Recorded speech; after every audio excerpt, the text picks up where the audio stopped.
All right. Hey, good afternoon, everyone. It is about 2:15. The market's been closed here for just a little bit, and let's just jump right into it so we can see exactly what the USDA told us today at 11 o'clock and what the trade action was post that. I'm going to jump right into our spreadsheet here so you can see exactly what it is that we're looking at, and I'll just jump to the conclusion really, really quickly, okay?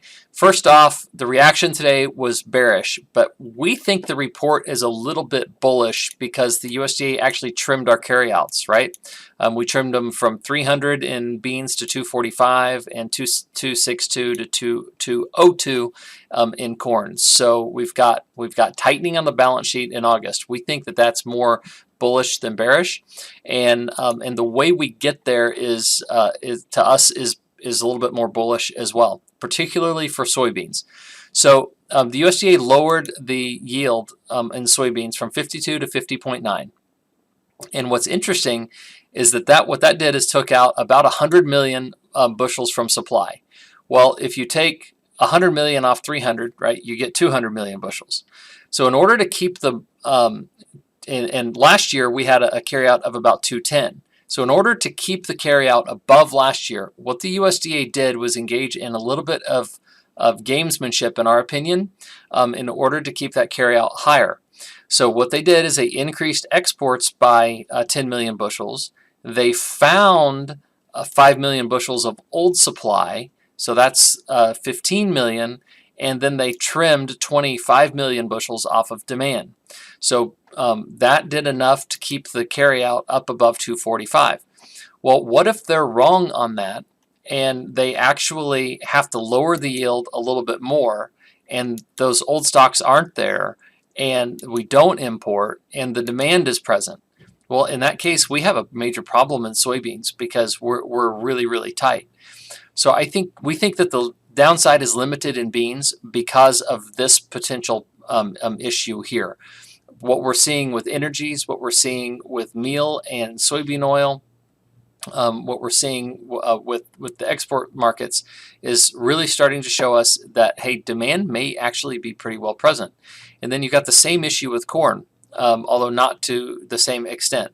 How did they keep the carryout above 2.2 billion this time? Well, they found old crop bushels. There's the USDA is really good at finding bushels when they need them in old crop supplies and getting rid of them when they don't need them in old crop supplies. So that number is kind of a smoothing number in our opinion. And then demand is pretty much a guess, right? They have to just go ahead and guess it. So if you keep demand the same and you keep old crop numbers the same and you drop just a little bit off yield, you drop this carryout pretty significantly. But if you just go apples to apples here and isolate just those numbers, you drop from 2.2 billion to 1.8 billion just by holding demand consistent and not finding old crop bushels. So as far as corn is concerned, really a lot of question marks there in our mind as well. Now, this is not a 750 corn number or anything crazy like that, but it's also not a 350 corn number. This number that we got today is also not a 350 corn number. It's probably not 450. We think that the downside is pretty limited in both of these markets because now that supply is fairly comfortably understood, what the trade will start to do is shift its focus away from supply and more towards issues of demand like the Black Sea, India, China, South America, and ultimately towards a new acreage war for next year. So as the trade shifts that focus, we'll see what they decide to do with prices. But if you look at the charts today, what you see is a little bit of bearishness because we started off better after the reports and then we came right back down. So we have outside days, bearish engulfing days, double close key reversals, not a whole lot of good stuff if you isolate this one bar. Really, the only thing that is left to do is break back down inside the daily cloud and take out this low at 1283 to open the door towards lower prices. And then ultimately, in our mind, at this 1256 level is really sort of a line in the sand. So you can look a little bit higher and say, hey, above 13, I just want to manage my risk. Below, inside this daily cloud, I just want to be protected. we agree with that. Have no problem with there. We still think that being hedged beans is fine. Having some re-ownership on them is okay too. And once we break out of this little range right here, that'll give us a better handle on direction. Okay, corn.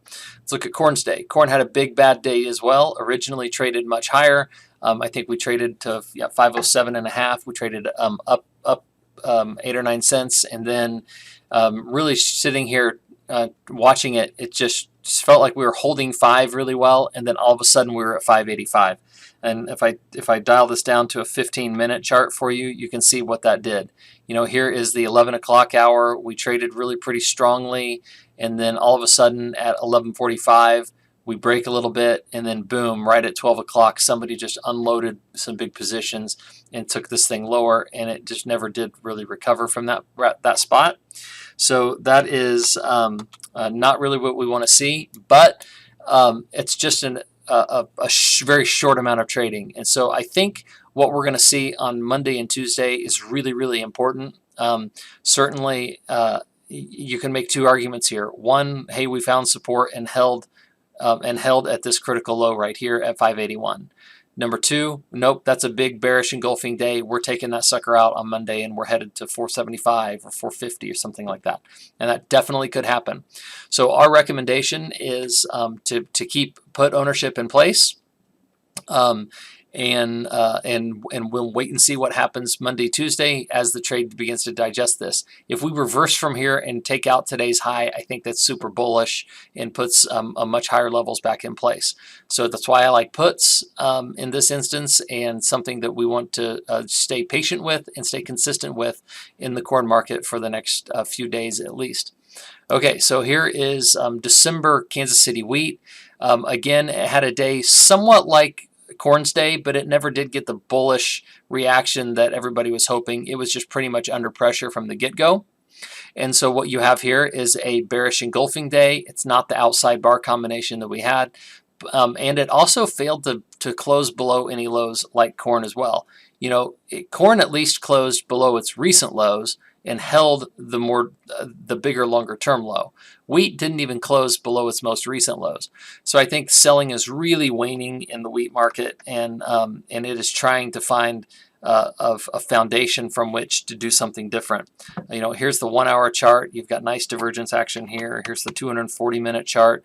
You've got nice divergence action on it as well, and kind of repeat 300s. So I think Kansas City wheat is something just to continuously be patient with. I don't see technically anything really falling apart here, and bigger picture, longer term, we see more and more bullish fundamentals being unfolded in wheat.